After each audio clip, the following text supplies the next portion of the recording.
ભક્તિ કરો તર હરજી અગમ ભેદ જાણો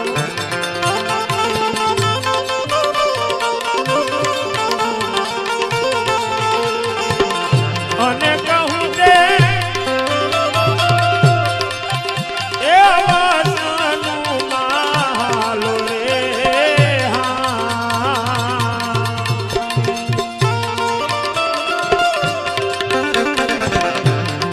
ભક્તિ કરો તોરે હરજી અગમ ભેદ જાણો અગમ ભેદ જાણો અગમ ભેદ જાણો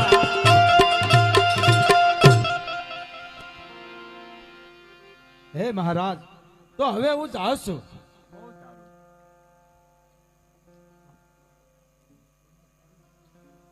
હા આ સુરસિંહ ભગત રામાપીરના ભજન ગાય છે, લક્ષ જગાવ્યો છે. રામાપીર તો એક ક્ષત્રિય છે, રામાપીર તો એક હિન્દુ છે, તો એ પીર કેમ ગણાય? ચાલ મારા મહારાજાને જઈને દિલ્હી જઈને વાત કરો.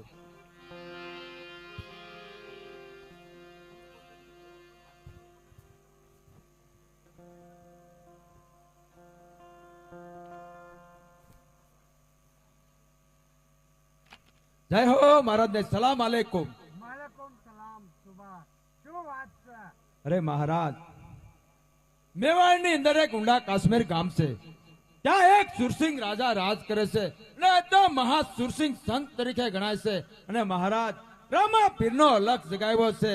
એટલું જ નહીં પણ એ આપણા મુસ્લિમ લોકો પણ એ ધર્મને બિરદાવી રહ્યા છે અને રામાપીર નામનો અલગ જગાવી અને એ તો અલગ ધણી નામનો ધર્મ બજાવી રહ્યા છે. આપણા ધર્મને ભૂસી નાખવા માંગે છે મહારાજ. પ્રધાનજી હા બાપુ. સુરસેન જેવો મહાન સંત છે, હા બાપુ.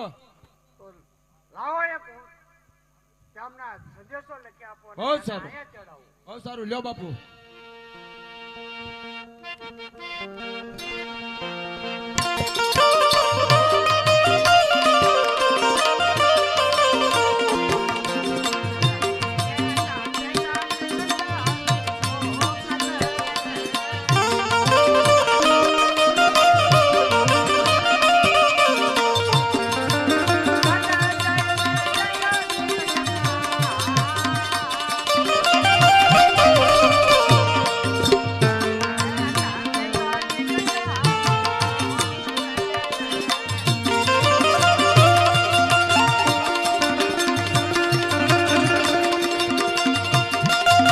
ઓને આપજે સુરતની હાર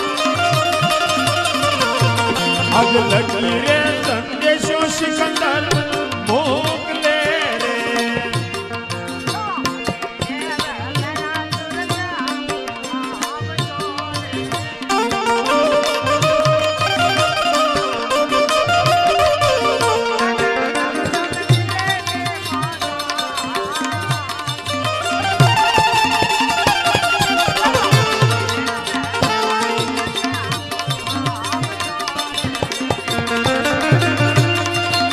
ઓને આવજો દિલ્હીના દરબાર ઓ માસી રે વેલેરા સિકંદર આવજો આવજો આવજો આ સંદેશો અને સુરસેનને તેડે ના આવો. બહુ સારું.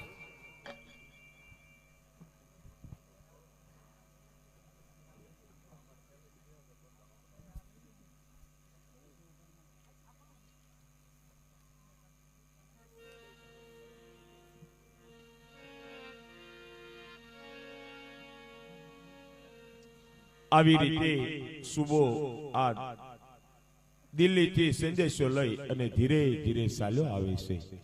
જય હો મહારાજ નો જય હો. જય અલગ ધણી. પધારો ભાઈ પધારો. આપ શા કામે પધાર્યા છો? હા મારા મહારાજા સિકંદરે સંદેશો લખીને મોકલ્યો છે, તો લ્યો. અરે ભાઈ આ સંદેશો જરા વાંચી સંભળાવો.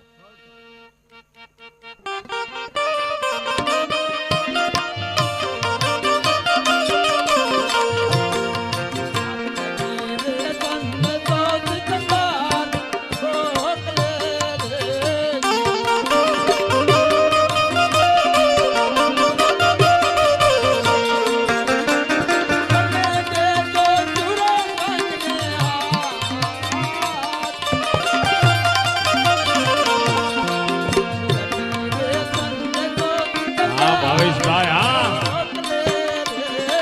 હા પરમાર તોને આપજે સિકંદરના હાથ તોને આપજો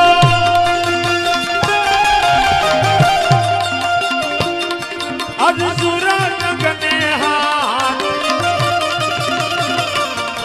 આજ લખી રે સંદેશો સિકંદર મોકલે રે હા બાવા હા બાબુ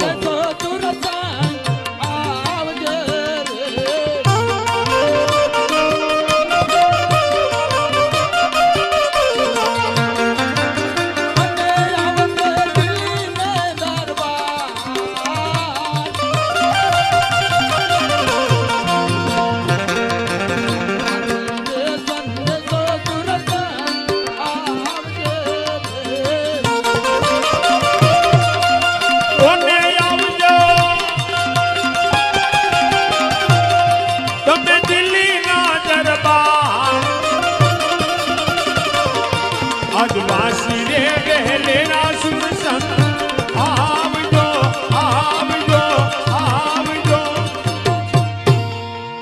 મહારાજ આ સંદેશો અને હું તમને તેડવા માટે આવ્યો છું તો હાલો દિલ્હીને દરબાર. બહુ સારું, તો હું તમારી સાથે આવું. બહુ સારું, ચાલો તો. આવી રીતે સુરસંગ રામદેવજી બાપાના પરમ ભગત હતા. રામસાગર લઈ અને ધીરે ધીરે દિલ્હીના દરબાર તરફ ચાલી નીકળ્યા છે. પણ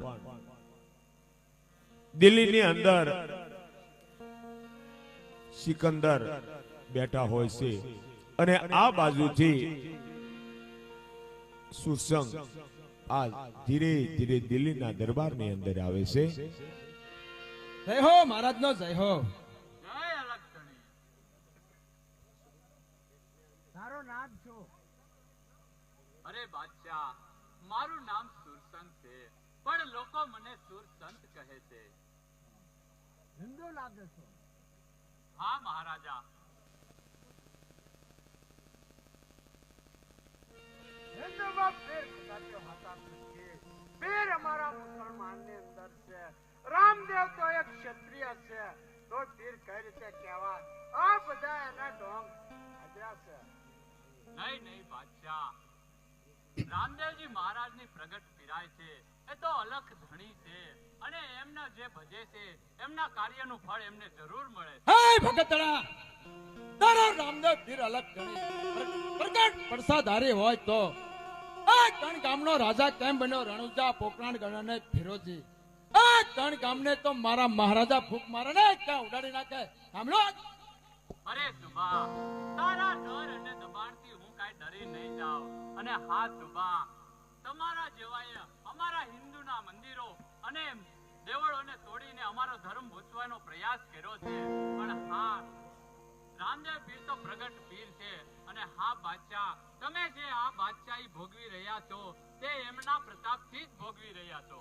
શું હું આ બાદશાહી ભોગવી રહ્યો છું તો એ તારા રામદેવનો પ્રતાપ છે?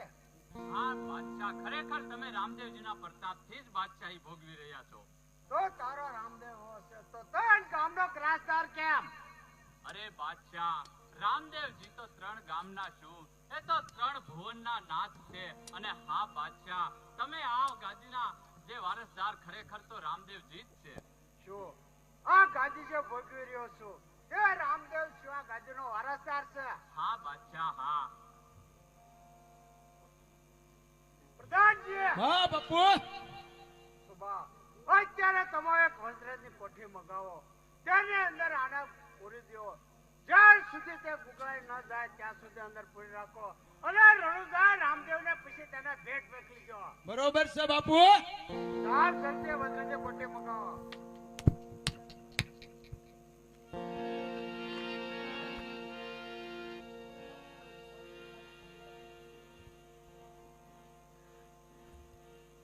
આવી રીતે સિકંદરના કહેવાથી આજ વજ્રની કોઠી મગાવે છે અને જોત જોતામાં કોઠી આવી જાય છે અને શું કહેવા લાગ્યા છે? સરદારો, આ સુરસિંહને લોખંડની કોઠીની અંદર પૂરી દો. ત્યારે ગુગળાને મરી જાય જાને એનું સબ રણુજા રામા પીરને પાસે પહોંચતું કરી દેજો. એ જોઈ લઈ રામા પીરની પીરાય. બહુ સારું. આવી રીતે સુરસંગને આ વજ્રની એટલે કે લોખંડની કોઠીની અંદર પૂરવામાં આવે છે અને લોખંડની કોઠીની અંદર મહારાજાએ કીધું છે કે આને ગુંગળાવીને મારી નાખવા છે, પણ લોખંડની કોઠીની અંદર પૂરે છે અને સુરસંગ રાજા કોઠીની અંદર પૂરાઈ ગયા છે અને સુરસંગ રાજા કોઠીની અંદર રામદેવજી બાપાના ભજન સત્સંગ કરવા લાગ્યા છે. પણ ભજન સત્સંગ ત્યારે કેવા કરે છે?